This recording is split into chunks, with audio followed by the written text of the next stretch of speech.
Discipline is extremely important. I think that if you don't have discipline, unlikely you will be successful in any area. It's the base, is the foundation of everything. As a 17-year-old, full of dreams and ambitions, I arrived in the US on a Sunday. Monday morning, I started working as a dishwasher. People need to trust you to do business with you. It doesn't matter what you sell. If people don't trust you, they're not going to do business with you. And the way that people can trust you, they want to see what value you bring to the table. I don't have an MBA. I don't know how to create a business. So I just created a business reading the books and listening to podcasts, to business podcasts, and okay, this is what we need. We need to create a brand. The information is here. You don't know something because you don't want to know. Because now everything's full. Yeah. You can learn anything. I still believe the American dream is alive, and I still believe that I'm chasing it every day. Hello guys, welcome back to the Intellects podcast. Today I have the honor and pleasure to introduce you guys to Jason Santana, the founder of North America Development.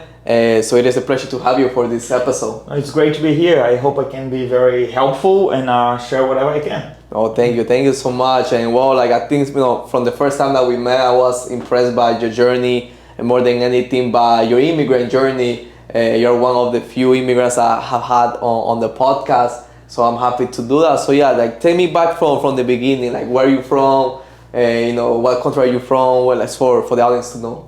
Well, I'm from Brazil, so we're neighbors. I'm from a state called Rondônia, which is up north nearby Bolivia. Mm-hmm. So I'm not from Rio or São Paulo. I actually just visited Rio for the first time last year.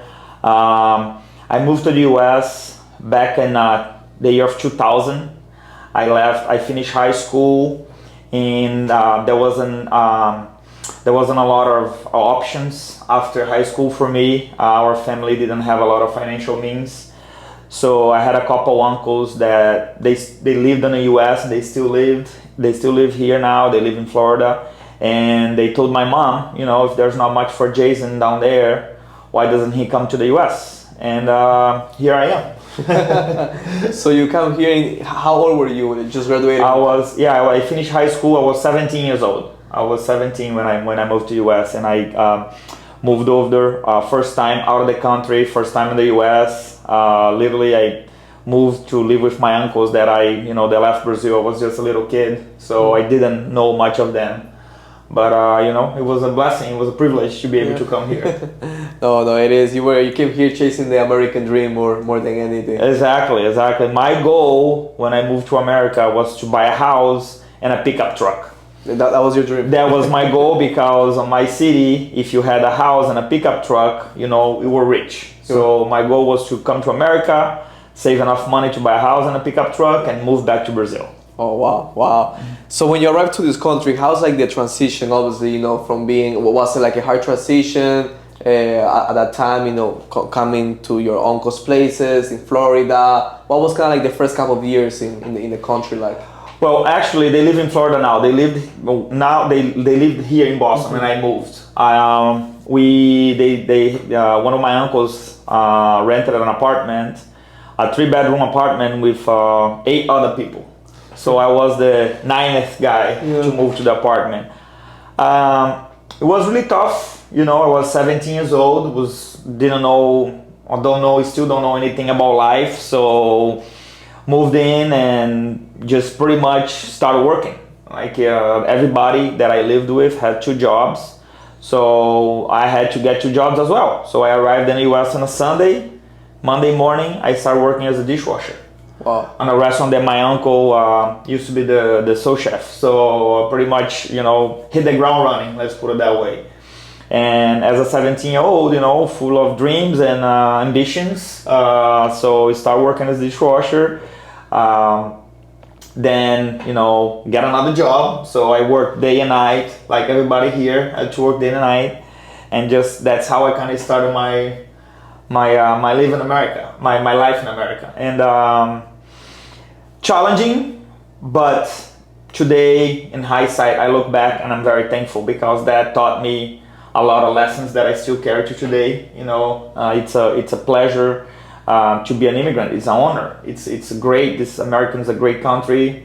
I still believe the American dream is alive, and I still believe that I'm chasing it every day. Let's put it that way. Yeah, no, definitely.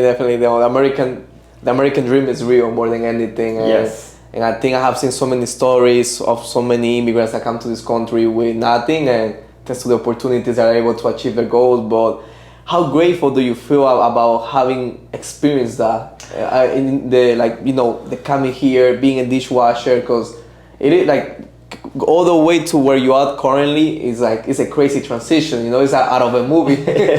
Yeah, well, it's been 24 years.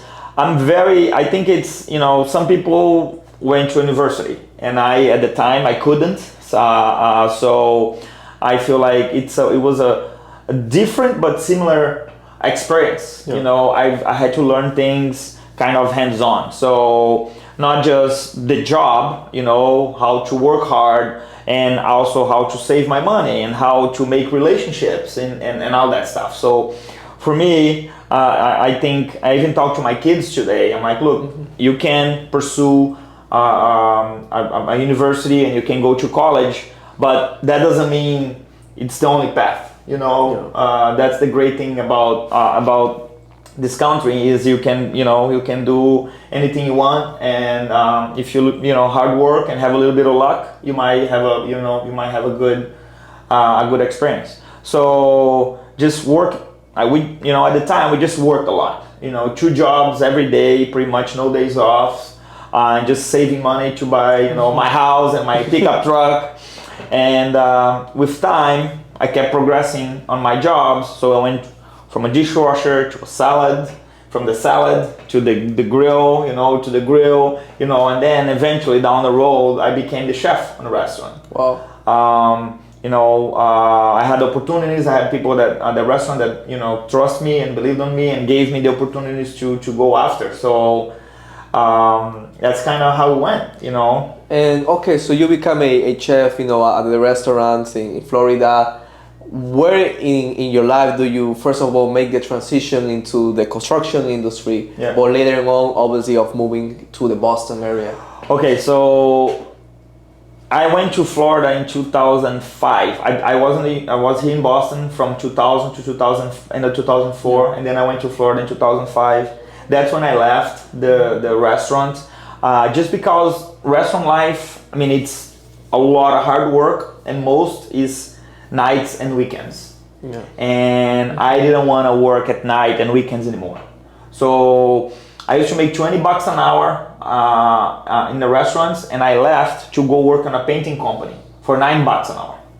Wow. Yeah, less than half than what I made, because I just didn't want to work at nights anymore. I want to have like a day job and be able to be home at the weekends and be home at night. And this opportunity at this painting company showed up, and I'm like, you know what, I'm gonna give it a try. Oh, so how was obviously, your salary was cut in half. Yeah. Like, what was your reason behind that? Because most people, like, if something like that occurs, they are gonna stay in the comfortable zone. No, but I knew that because of the restaurant, I didn't want to open a restaurant for myself. Mm-hmm. So I knew I was kind of at the top. And when I went to the construction, I knew with the construction work, I knew I could do more. So I started as $9 an hour, but within 6 months, I was already making $20 an hour, because I knew that I had a lot of things that I could do to just be better and make more money. So I had no doubt when I went for it, and I really wanted to have weekends off and nights off to be able just to work during the day. Okay, and when it comes to kind of like obviously like this transition, how old were you when you decided to go from the restaurant to the construction industry? Was 17, like around 22, 23. Mm-hmm. Yeah, that's when I decided to leave to go start in construction. And the good thing in construction too, you can do so many things. I started as a painter, but then I moved to carpentry, and then I moved to roofing, and then I moved to framing. So I did so much things without construction. That's what I love about construction. You can always do something different, and it's always like you can always be learning, and there's no limits. You can always keep improving. No, there's always something new, and well, I do have I do see a lot of painters. My father, when he came to the country, he was a painter. Okay. And like back in Ecuador, he used to sell Colombian products. So for him, it was a big transition. Yeah. Coming to this country, he first started working, throwing the trash out, getting out the trash. And then he started doing construction. He started into the painting. And then he became a painter. He still does that. So if anybody in New York wants their house painted, you already know. but yeah, so I every time when it comes to like this type of works, I have a lot of respect, because those are the works that the immigrants, when they come to this country, those are the ones that they take, and the hard jobs more than anything. So get me, you enter the painting industry, the construction industry.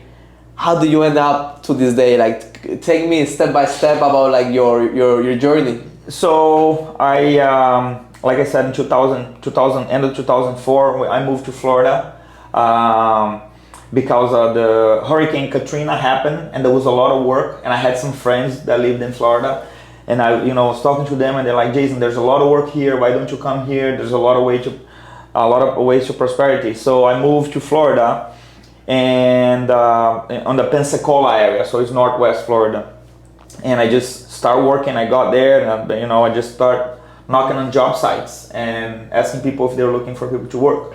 So I got a job for these Brazilian guys, and they used to work for a big company. So, I worked my way up, and then I become a project manager for a construction company down in Florida. So, just learning. I'm always curious. I always like to learn. I don't like to be stuck. So I went from painting to carpentry, and then I learned some framing, and then, end up being a project manager for this company. But then in 2008, when the economy crashed, my boss, didn't have any work. So, and I went without work for like 3 months. Oh, wow. Yeah, because on that area of the country, things were really, really, really bad. Really, really bad. A lot, because we build a lot of vacation houses. And when the economy crashed, people start building the vacation houses, right? So I had my wife, and at the time I had my son, who wasn't even 1 year old. So the things were really bad. So we decided to come back to Boston, to go back to work at the restaurant, because the restaurant never stopped, So in 2008, and I moved back from Florida to Boston. Went back to the restaurant that I used to work. I had a lot of debt at the time. I owed a lot of money. I had finance cars. I had credit card debt. So I just put my head down and went back to work. And then once again, find 2 jobs, in 2 restaurants, and just work. But I had a lot of experience in construction. At the time, my brother was dating a real estate agent, which is his wife now, Lisa. And my brother, was working as a bartender and as a real estate agent. So during the day he was a real estate. During the night he'll come to the restaurant as a bartender, and I was cooking at the restaurant. So every night the same restaurant. So every night we're together, and then we start. One day he come over and he's like, "Oh, why don't we buy a house, fix and sell?" Because he worked for a company that did that, like the fix and flip. Yeah, and this is in 2009. Right, end of 2009, almost 2010, and I told him, I'm like, hey, I have a little son. I have to work a lot. I just pay off my debt. It took me like a whole year to pay off my debt, and I don't know if I want to start. I was still kind of feeling down a little bit, and it's like, well, what's the worst that can happen? You come back to the restaurant. So I had $7,000 saved on my account. Got home, talked to my wife. And then we decided to do our first house.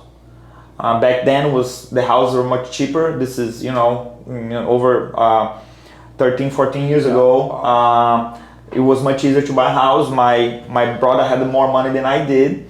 His wife had good credit, so they got together, they bought a house, and then every day I worked at the restaurant and I went to the house because I did all the work there. So you were the one that fixed? Yes, and the days that my brother could, he would come and help. Wow. So we'll paint the house, we'd finish all the floors, we paint all the cabinets, we added a bathroom on the second floor, so we did most of the things ourselves. Electric and plumbing, we hired an electrician and hired a plumber, but everything else we did ourselves. and that was our first house.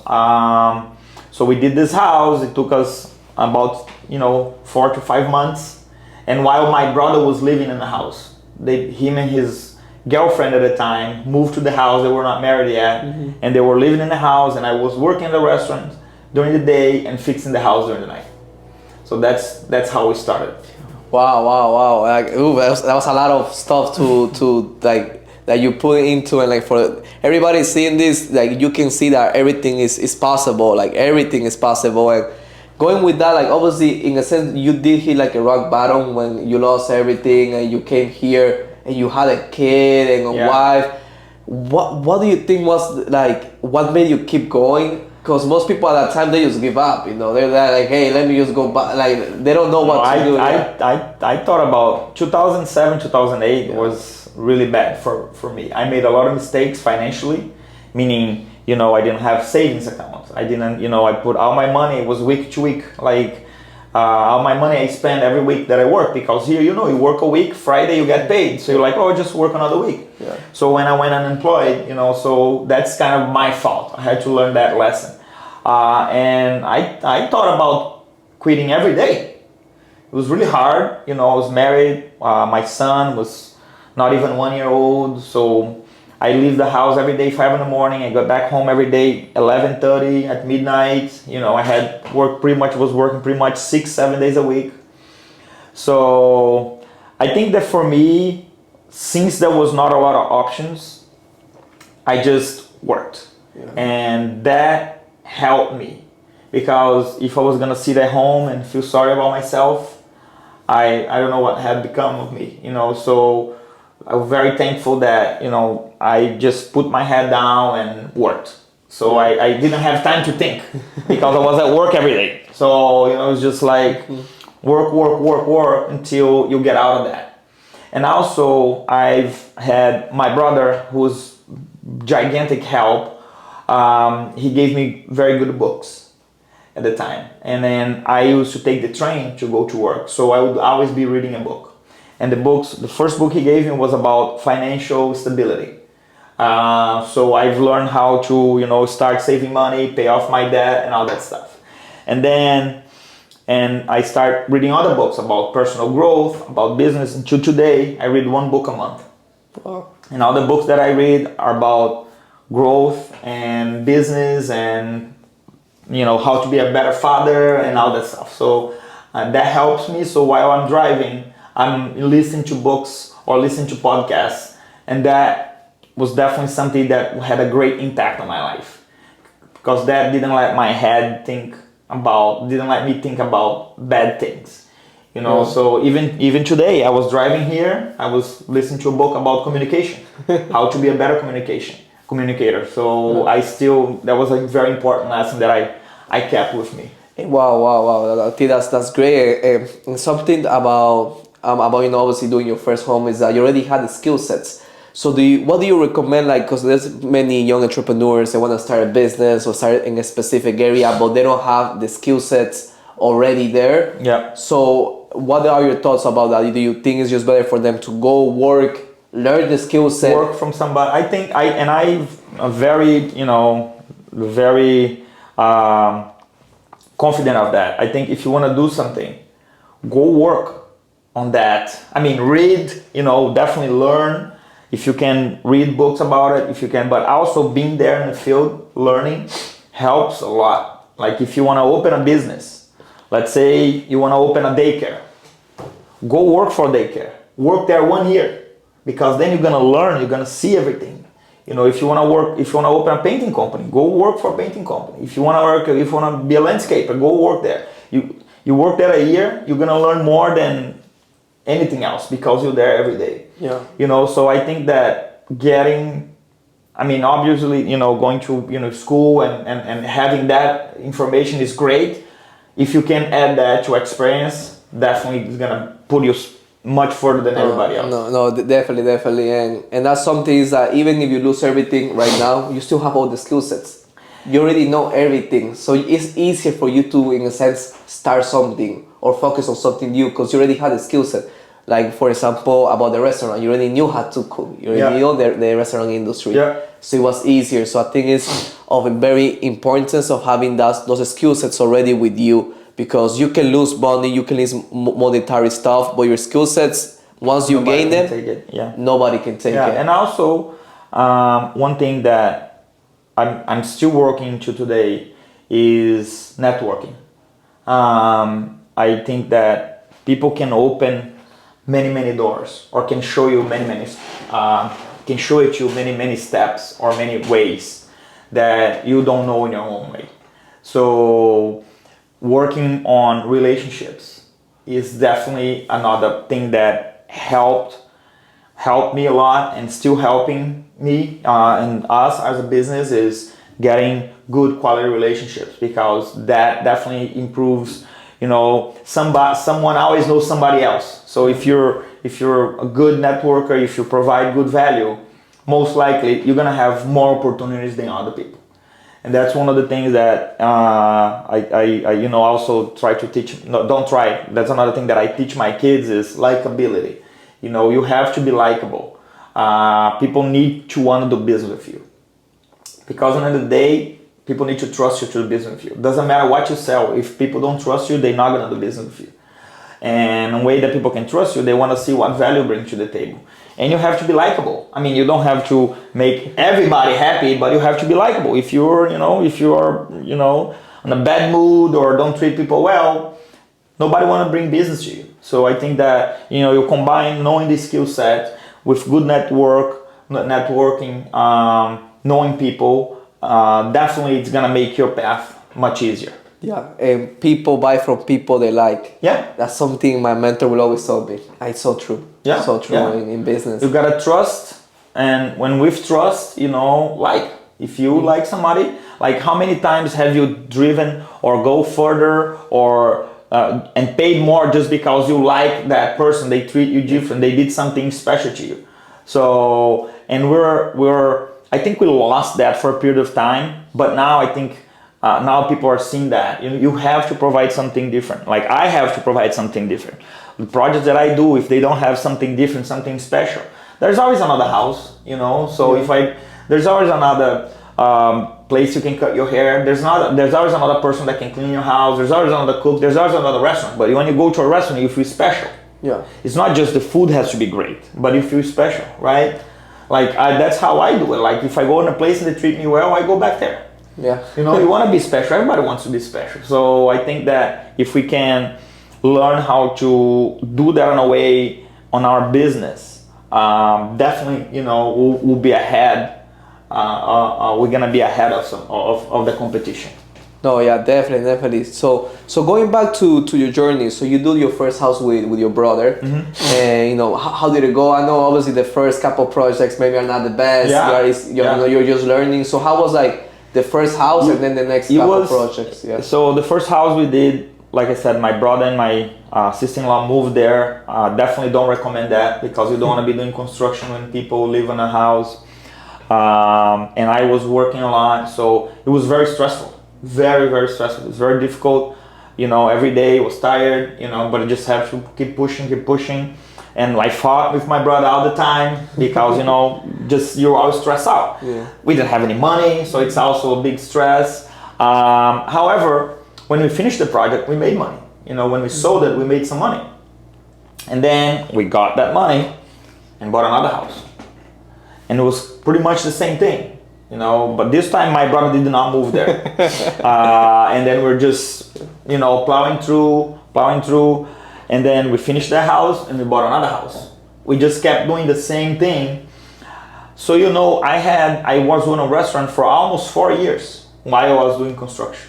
Wow. So for almost 4 years, I was, doing houses during the night or during the day. Sometimes I changed my shift and in a restaurant until there was enough money for me to, leave the restaurant. Because then at the time I had 2 kids. I had another son. So it's like, okay, now I cannot really leave the restaurant. But we're very fortunate. We're very lucky too, because at the time the economy was picking it up. After 2008, we were on the bottom. So, it helped us a lot. And also we start meeting people that wanted to start invest with us. It was very organic. People saw what we were doing. They're like, okay, how do you guys take investors? And we're like, at the time, we're like, okay. So we just started taking investors, and then that opened some doors because those people had other connections, and from there, my brother started solely doing real estate, and then I started doing the construction. Because at the time when both of us were doing the same thing, it was just a big problem. So we're like, okay, now you do the real estate and I'll do the construction, and we'll keep going like that.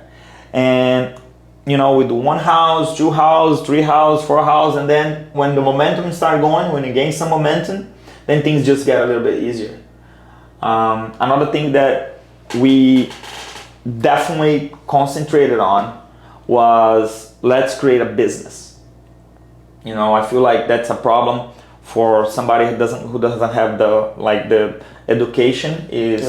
I don't have an MBA. I don't know how to create a business, right? So I just created a business, reading the books and listening to podcasts, or business podcasts, and okay, this is what we need. We need to create a brand. So that's how we created North America Development and Santana Properties.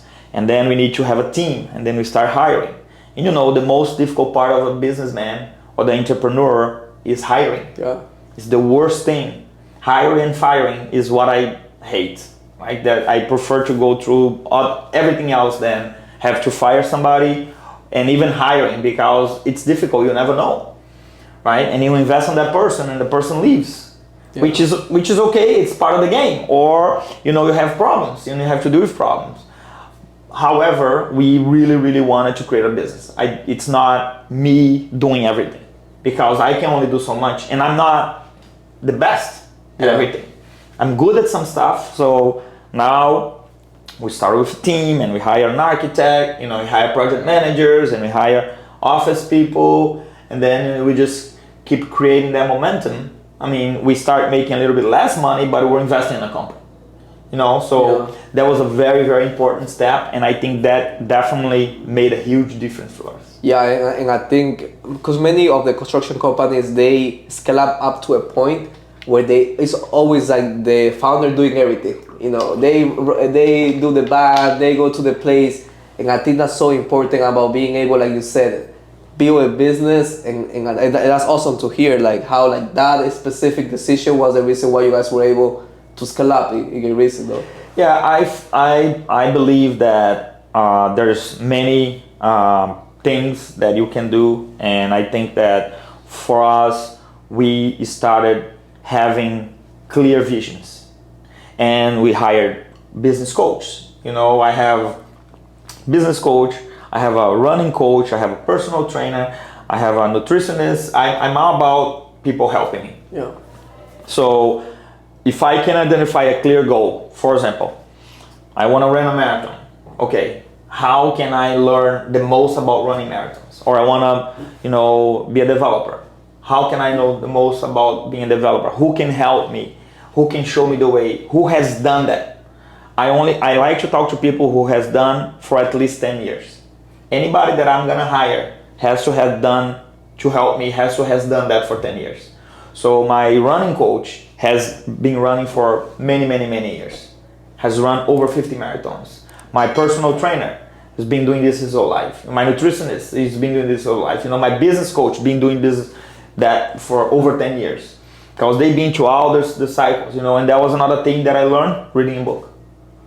So reading a book for you is one of the most important things to do. It's definitely, I'm a very strict with my schedule. I wake up every day the same time, I do everything the same, and since I'm not, like I said, since I wasn't able to go to university or didn't want to go, or didn't want to spend that time, all my learning coming from reading and listening to podcasts and listening to things like that. So on my car, I use my car as a university.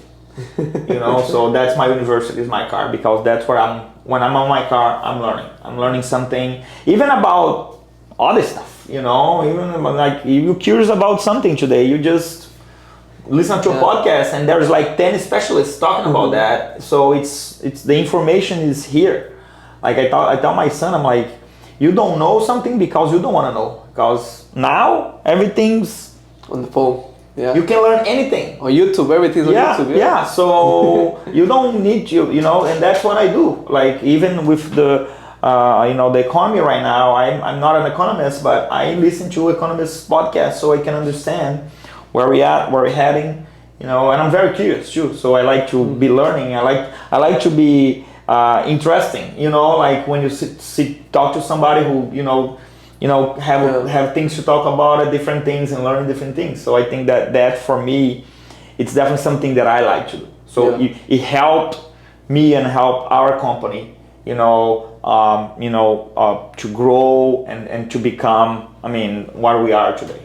And one of the questions I wanted to ask you, just hearing your experience, everything that you have told me is, how important is your brother in your life and also in your business? My brother, my mom and my brother, and my wife are everything. Like if it wasn't for them, there would be no me. So my brother is definitely one of my biggest heroes. My mom is one of my biggest heroes. My wife is one of my biggest heroes. I look at them and I'm like, wow, if it wasn't for them, I don't know. Like even today, I have a microfracture on my leg, and I have a marathon in 28 days, and I look like I'm not gonna be able to run. Mm-hmm. And this morning, my wife was like giving me a lot of support when I was leaving the house because she saw that I was a little disappointed. So that just fills me up and helps me get through my days and get through my frustrations, And my brother the same. We talk every day 8 o'clock in the morning. From Monday to Friday, 8 o'clock, we call each other and we talk. So, and we're, God was really good to us and we're really close. And, I feel like we're best friends and also business partners. So we go on vacation together, we do business together, and it's definitely a privilege. I'm very happy and very fortunate for that. No, I think that's kind of like anybody's dream, like on the current business. Obviously, I'm with my girlfriend as well, but my other partner is Richard. And Richard is my same age. He's my cousin, mm-hmm. but we grew up together. When we came to this country, we grew up together. I know him. He's like my brother, So for me, like being with him, I also call him at 8 a.m. Mm-hmm. For like we have a good meet. But like for me, it's so important because who can I trust more than my own family? Yeah. And you going with that, like how important do you think is having family in the business? Because many other people are like, hey, family and business, two things that you have to put apart. So what's your thoughts on that? Well, I mean, clearly it's not for everybody. But it's like everything else. Some people like rice, some people don't, right? Yeah. So, and there's some things that we identified, like I said in the beginning, was just both of us doing everything and that didn't work. It got to a point that we're like, okay, you do this and I do this. And I trust you 100% and you trust me 100%. And when we're able to do that, to separate what he was good at and what I was good at, and when there's something that none of us is good, we hire somebody who's good, So we have many people in our organizations that do stuff and they're the best and we're not. And we trust them. So I think that for me, I don't see a big problem, but I understand that it's not for everybody. Yeah. So I understand that if you don't want to do business with your family, it's everybody can make. That's a good thing about having a business. You can do whatever you want to do, right? So, but for us, I could not see this business if it wasn't for my brother and. Yeah. He knows that the same goes the different way. He couldn't see his business for me. So, and I believe that that's a huge privilege. We're very lucky, and that was one of the secrets. Even though I told my 6-year-old daughter this morning that there's no secrets, and it's just those little things here and there that adds up. And also we have the same vision. We have the same goal. So to me, the company is like a bus. Yeah. And maybe I'm driving, or maybe my brother is driving, but we're going to the same place. I think that there's a lot of problems when somebody wants to go here and the other person wants to go there, and the one bus cannot go. So have clear visions and clear understanding, and that's why I'm reading this book about communicating, and clear communication helps to avoid so many problems. Oh wow! No, I think that was a great explanation. Now, just for the people watching here, do you mind going more in depth about North America development, more about the company, what you guys do, what the company does itself? Sure. So we're a residential development company.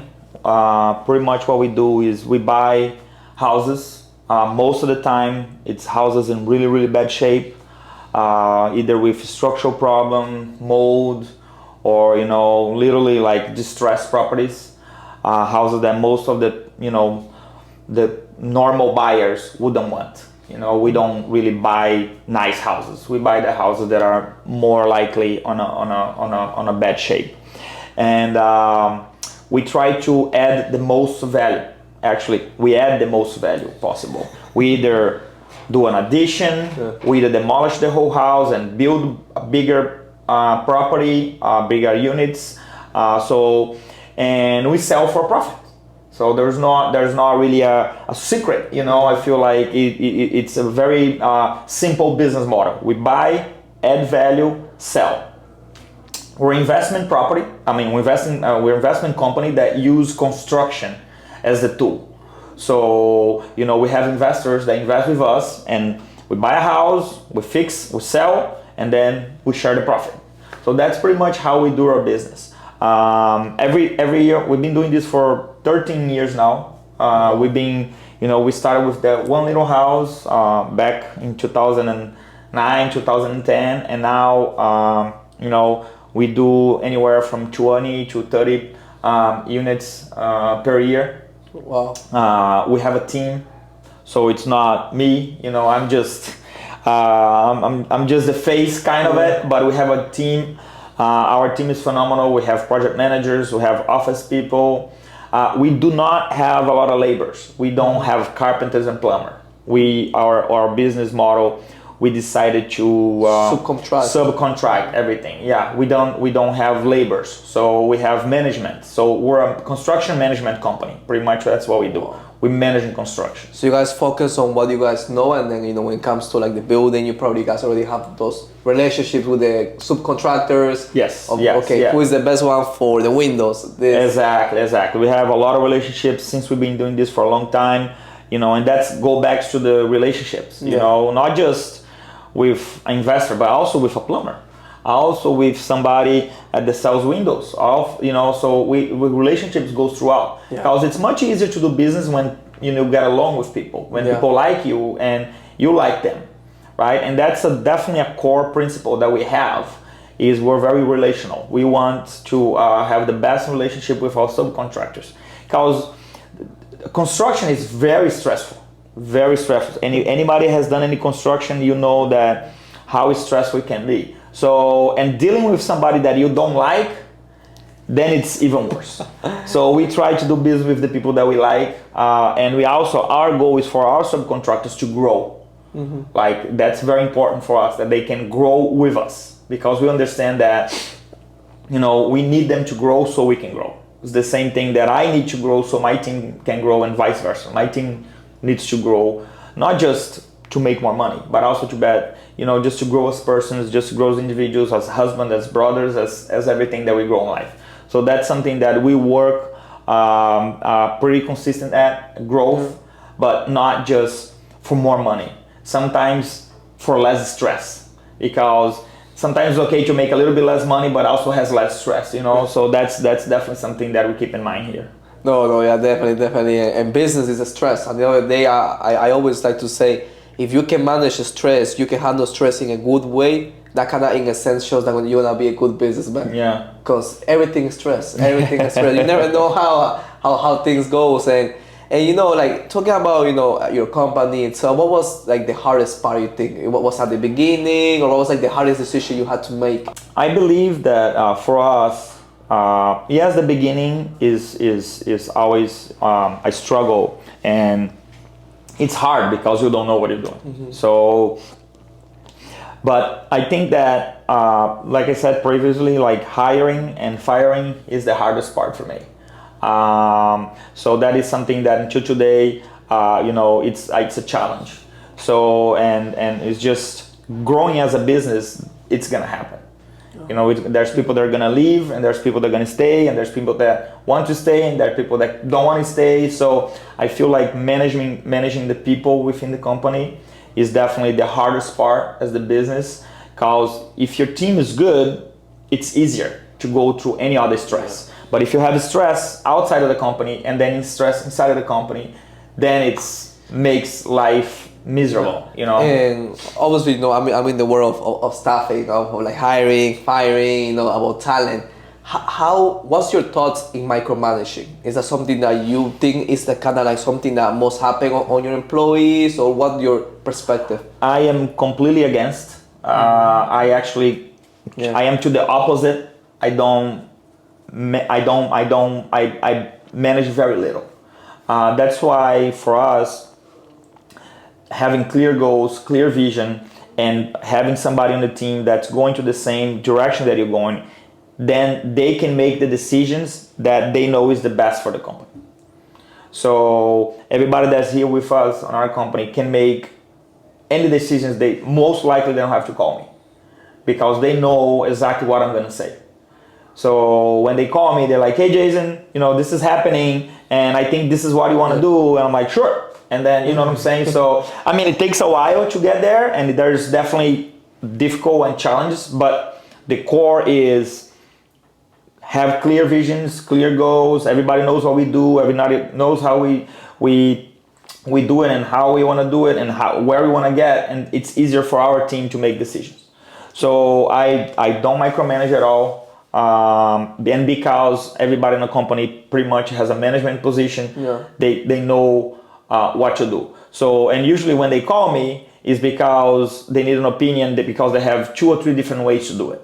So they'll call me and say, "Jason, look, I have this problem and we have this ways to fix it. What's the best way?" But even then, they already kind of know most likely what we as a team are gonna decide.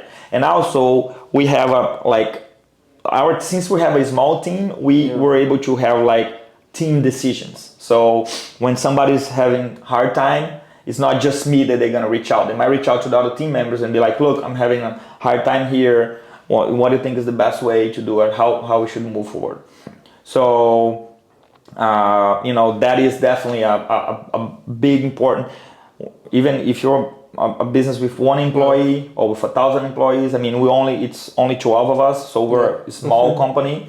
But even that, you know, we've been learning on these 12 to 13 years that having somebody who's aligned with your thoughts definitely gonna make your life easier, and it's gonna be easier to make decisions. No, yeah, definitely, and 100%. I think like micromanaging. If you micromanage someone, then why you hire them? You know. If I have to solve the problem, I don't need you. You know, that's what we say here. Look, if I need to go do it, then unfortunately don't need you, because you should be able to do it. So definitely, I think that at least on our business, micromanagement is not something that we do here. And you know, we just don't do it because there's not part of our culture. And I feel like the word culture is kind of tough, because you know, you see Apple, you see the big companies, you see Amazon, they talk a lot about culture. Everybody has a culture, either you know or not. Every company has a culture, even if you know. So for us, we have our own culture, and that's very clear. And pretty much almost every day we have lunch with our team. So we're in a contact business. You know, we're very contact. I'm sure if you have 1,000 employees, it's hard. But you know, we manage thousands of people in constructions. Most of the people on the field don't even know who I am, but they know all the project managers who know who I am. So they're representing me on the job site, or the company on the job site. So they know on the job site how to behave, or how to react, or how to do it. Or dealing with a neighbor, they know what we want as a business, so it's easier for them to make those decisions and impact those people, you know, on a positive way. Wow, no, that's super interesting. Because like you're like, you know, wow, and that's from 13 years of just building that business and being able to get to this position.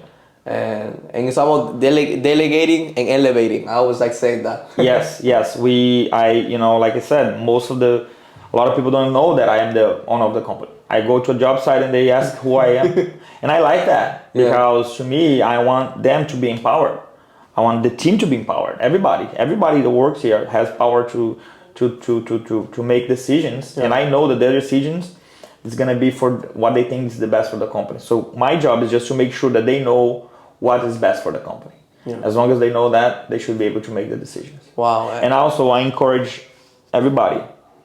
We never stop learning. We never stop growing. That's why I'm big into like podcasts, books, even movies, documentaries. I love documentaries. I love watching documentaries about successful people. And what's the story on successful people? Struggle. Lose, win. So that's my story too. I went like broke 3 times, that I couldn't pay rent. I have to borrow money to pay rent.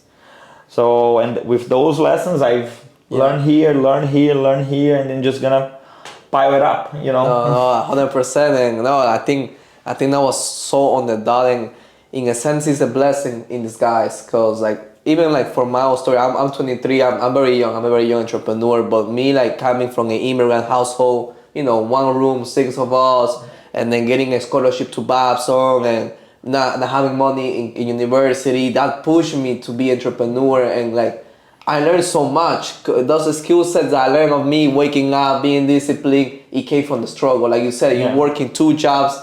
Your work ethic is probably from the roof. So, and it's all about getting like the struggle. So no, and talking about books, podcasts, any specific one that you recommend to people that is like a must? Well, since I'm on a real estate world, I listen to there's a podcast that's called "It's the Good Life." It's a real estate company. It's a real estate coaching company, but they coach business too. And I like that podcast because it's always about personal growth. They're not selling houses there. They're not selling real estate. It's always about personal growth. So I'm always listening to that one. But I think, there's so many great, podcasts, so many great. I feel like you can just go through it. Yeah. Go through it, and instead of, be driving and listening to some crazy news that some of the times just gonna stress you out. Listen to a podcast, listen to a book, watch a good documentary. I'm big into health. I'm big into exercise, so I watch a lot of health documentaries. I watch a lot about athletes. Because I just I aspire to be an athlete, so I like to learn how they do, what time they wake up, what they eat, how they exercise. So that is, to me, is just how I get entertained. What I'm saying? And when it comes to, obviously to your schedule, how's your productivity? Do you have like a certain schedule that you follow? It's like a must? Yeah. Do you have a certain, like, in a sense, mechanism in your life that you follow rigidness? I do. I'm very rigid about my schedule. It's actually, when I go on vacation, it's actually a struggle because I like my routine. Wake up every day, 4:40 in the morning. I'm at the gym 5 a.m. I work out from 5 to 6:30. I get home about 6:40, 6:45. My wife wakes up the kids, get breakfast, I get ready. I take the kids to school 7:20. We leave the house, and I'm at the office usually around 8 to 8:15, depends on the traffic. And then I schedule everything important for the morning, because from like 8 in the morning to noon, I deal with all my important stuff. And then at noon, I have lunch, and then my afternoon is flexible. Sometimes I'll be at the office, sometimes I'll be at the job sites, sometimes I'll be working from home, sometimes my wife cannot pick the kids up, so I'll pick that up. So that's how I structure my day. At night, I cook dinner every night. I love to cook. I'm very privileged to be able to cook for my family. So while my wife is helping them with homework and other stuff and shower, I'm in the kitchen cooking dinner, and then we sit down for dinner around 7 to 7:30. After that, the kids do all the dishes. That's their job. They do the dishes, they put food for the dogs and all that good stuff. And then around 8:30 to 9 o'clock, everybody's going to bed. So usually by 9:30, I'm in my bed getting ready to go to sleep. Wow. So next day I can be up by 4:40 again. Yeah. Wow. And were you all like following this schedule since the beginning of the company? No. And that's another thing too. Now it's very easy for me to do that. But when I had 2 jobs, I didn't work out. I didn't cook for my family. I was just out working. I'm very privileged now. Now I can dictate my schedule. But before, when I was doing all the jobs, I had no schedule. I would eat lunch on Home Depot food truck. I would, eat lunch on my truck, or we sometimes don't eat lunch and sometimes go to bed at 1 in the morning. So it was a completely different way.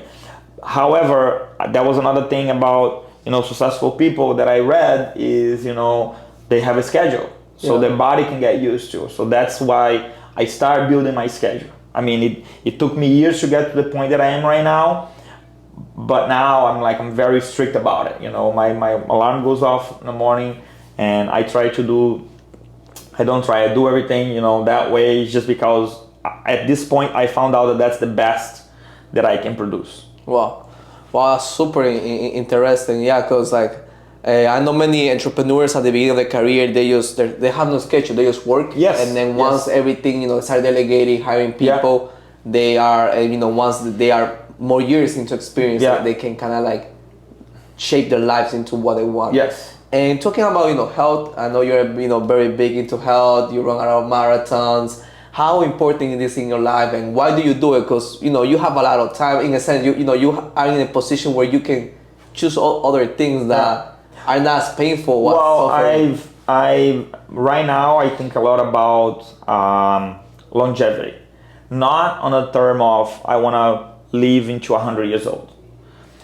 I want to have quality of life. So I want to do a race with my grandkids, and I want to kick their butts. I want them to be like, oh, granddad he's strong. He can do 50 push-ups. So right now I think a lot about that. When I get to my 60s, my 70s, I just read a book about longevity, and it shows how in America people after their 60s, their life quality goes down a lot, and you have to start working on that when you're young.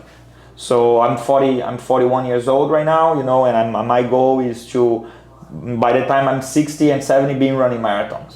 So that's why I also read books about exercising, about dieting, not about dieting, but about food, about what's good for you, what makes you have a good quality lifestyle, and also about sleeping and about stress. So quality of life for me is important, because if I'm healthy, not just physically but mentally and spiritually, I can be a better husband, I can be a better father, I can be a better partner, I can be a better entrepreneur. Because if I'm sick, health is wealth. If you're healthy, and health is everything, to how much glass of water you drink in a day, into what time you go to sleep. And having a schedule is healthy. It's proven that it's a good thing to be on a schedule. Eating right is healthy. Reading good things is healthy. Being happy is healthy. Sleeping well is healthy. So I definitely, it's very important to me. As important as my company and my team and everything, being healthy is definitely something important, because that's, to me, I see that if I'm healthy, I can perform better. How I'm gonna perform poorly if I didn't sleep well? How I'm gonna give 100% to my team and to my customers, or to you, if I had a bad night? So that's why, I'm very focused on that. No, and definitely I think health is, you cannot buy health, it's something that money doesn't buy. And I have seen many successful people that, they have everything and anything, but healthy wise they are not on their peak, and that's just something that hinders their ability to perform. And just, they might get disease, they might get health. So health is a must. I think if you want truly to be a entrepreneur, you have to target all specific things in your life, health, business, finances, family, and spiritually, and just talk about socially. Can you tell me more about your faith? Do you think that's something that impacted your life? I was raised a Catholic in Brazil. Brazil is one of the biggest Catholic countries in the world. I'm a Christian, and I am, I have my beliefs and my followings that I do, and it's definitely, I divide my life in 5 areas. So pretty much that's how I see it: spiritually, financially, family, health, and my work.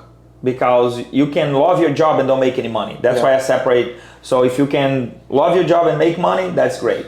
So that's how I kind of evaluate. And our family, my kids go to a Catholic school. So I don't consider ourselves Catholic, but that's how we were raised, and that's kind of how the teachings that we're passing down to the kids. Yeah, and you think it's something important, like in your journey, and you know, obviously in the business, and maybe having those morals. I feel to me, I mean, I believe there's a creator, and I believe that, you know, everything we do is impact somehow. I don't have all the answers. I have my own faith and belief, but it has helped me a lot, especially when I was going through the hard times, you know, because then I had almost like something that I could lean on it, you know. So my faith helped, like the same way that my wife and my brother, my family helped. I feel like having a belief and a spiritual belief definitely helped me, and it still helped me, you know, navigate into many areas. So I definitely think that for me it's important. But I feel like we should look into ourselves, even with the schedule and with the time that you wake up. Some people doesn't wake up super early in the morning, and that's okay. You don't like you to be successful. You don't have to wake up 4 o'clock in the morning. That's not the secret of success. Oh, but no, maybe you like to sleep later, and that's fine. So you have, I always, find whatever works for you. Find what make you happy, you know, and go chase that, because that's another thing too. Especially with social media today, we're chasing other people's happiness, you know, and that's a shame, because we spend years chasing something that it's not. When you get there and like, oh my God, this is not what I wanted. You know, even with the dreams that you have, it's based, oh, I want to have that because that will give me more likes, or that will give me that. So, I was the same way. Got to a point of like, okay, what do I want? How do I want to live my life? Yeah. So, for example, running a marathon is not healthy. No doctor will tell you, go run a marathon. To the opposite. They'll be like, that's not good for you. But it's something that I enjoy a lot. I love it, you know? So, and I'm like, okay, I'm willing to do the sacrifice to go run marathons. So, and that's why I do it. You know, like practicing MMA, it's not very healthy. The doctor will not gonna tell you, go, you know, punch somebody in the face or get punched in the face. But, you know, if you enjoy it, and you know how to balance, or you find a balance, you know, you can do that and have a good quality of life.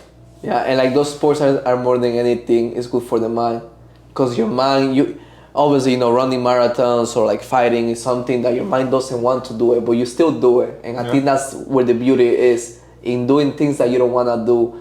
And going with, you know, with this statement, how important is discipline for you?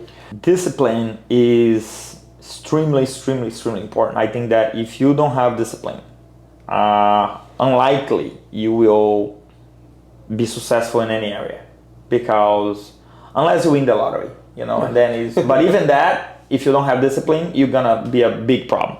So discipline it's the base, is the foundation of everything. If you have to be disciplined about, like I said, what you eat, what you do, who you're gonna do business with, or how you're gonna treat your clients, or how you're gonna treat your money, or how you're gonna treat your spouse, that's discipline. So it's not just, I wake up at this time, you know, the books I read, you know, I have a goal of reading a book a month. Yeah. So for me, that's discipline. I have a book of, you know, training at least 4 times a week. That's discipline. I eat, I'm very careful. I eat everything, but I'm careful. Yeah. You know, I cannot have, you know, spaghetti every day or pizza every day. But if I want to have pizza today for lunch, I'll have pizza today for lunch, because I know I do in a way that it's a disciplined way. Yeah. So, and I believe most of the people are disciplined. They just have to maybe change a little bit, you know, because there's things that we really want. And it goes back to, what is it that you want? You know, like, you want to make $1 million? Okay. Are you willing to do what's necessary to make $1 million? Because that's where the secret is. Everybody wants to be a millionaire, and now it's billionaire. But are you willing to do what's necessary? Are you willing to provide the service, provide the value for somebody to give you $1 million? Do you even know what that is? You know, so why don't we step back a little bit and be like, okay, let's see, what is $1 million? How much money I have to make every day to make $1 million? does every day in the morning I wake up and I know that that day I have to make this amount of money, I have to provide, and to make that money, what type of services I need to provide. So I need to provide this service. I have to find somebody who's willing to pay me for that service.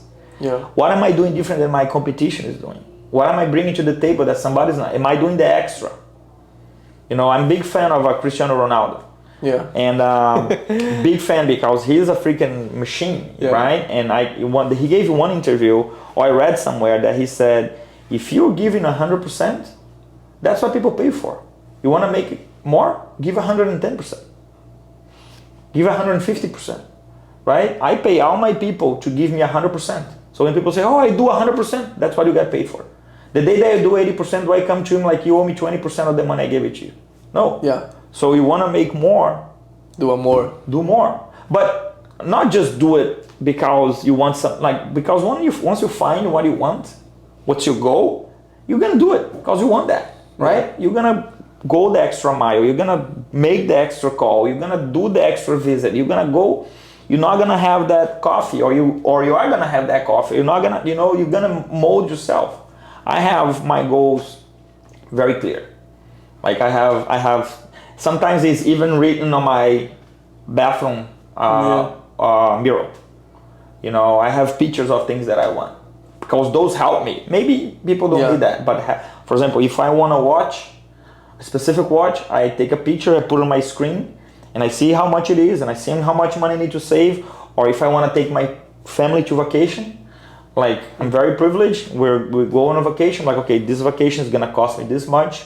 For this, I have to make this much money. I have to do this. I have to do that. So that helps me make the little decisions every day. Yeah. You know what I'm saying? So if you can break down your goal into daily activities, it's gonna be so much easier. If your goal is to have 50,000 people follow you on Instagram, okay, what do I have to do to be interesting for these people to follow? What service I have to provide? And that's how kind of every time I want something, I want to do something, I'm like, okay, let's break this down, and what do I have to do every day to accomplish that? No, I think that was great. I think for anybody watching this, he threw gems, and all of this is great to know. I'm here learning. I'm like, this is great to know. So thank you so much for all the wisdom, more than anything. And I definitely agree. I think purpose is the most important thing, because money doesn't buy happiness. And for me, my own experience, I think having a purpose is what makes me happy, chasing that purpose, and more than anything, being fulfilled with myself. Because when I'm fulfilled with myself and I know I'm the best version, I'm happy. Exactly. So I don't chase happiness. I chase fulfillment and my purpose. Because that leads me to happiness. Yeah, perfect. And well, now, as we enter kind of like the last part of the podcast, any advice you would give any entrepreneur or anybody watching the podcast that, can change their lives or make their lives better? Well, I'll tell you what works for me. If you're an entrepreneur or if you're an immigrant, I feel like being thankful just to be here. It's definitely something that helps me a lot. Also, going back to clear visions. I feel that once I learned that, I remember the day that I learned that. So if you can have clear visions of what is it that you want or what's your goal, that's gonna help you break everything down and help you on a daily basis and help you go with that difficult client and help you wake up that time and help you do this and help you do that. So once you have these clear goals, it's definitely has helped me just go through life, because every day there's gonna be problems, every day life's gonna throw you a curveball at you, but if you have a clear goal, a clear mindset, it's so much easier because now you know what you want. Wow. No, I think that's great. And now, for the people watching the podcast, how can they find you or your company on social media and on website? Right? So yes, please take a look on our website. Our company name is North America Development, always spelled out, so NorthAmericaDevelopment.com. Also, we're on Instagram and Facebook, North America Development. I'm Jason Santana. I'm not that interesting, but the companies, if you're interested in real estate, if you're even invest with us, we're taking investors as well. So you can check out, and we're very easy to be found. No, yeah, and everything is also on the description, and also everything from the social media, everything will be there provided for you guys.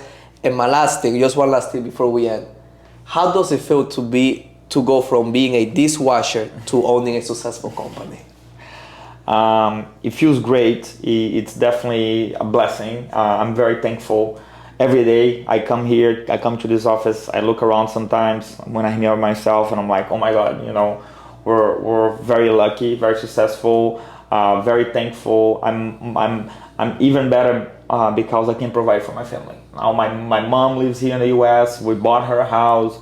My kids have a great quality of life. We help, a lot of people, also the people that work with us. It's definitely, we are changing their lives. So it's literally living the dream. I know that phrase is a little cliche, but I feel like I've been living the dream. And I'm very thankful for that. Well, thank you so much, Jason. Thank you. Thank you.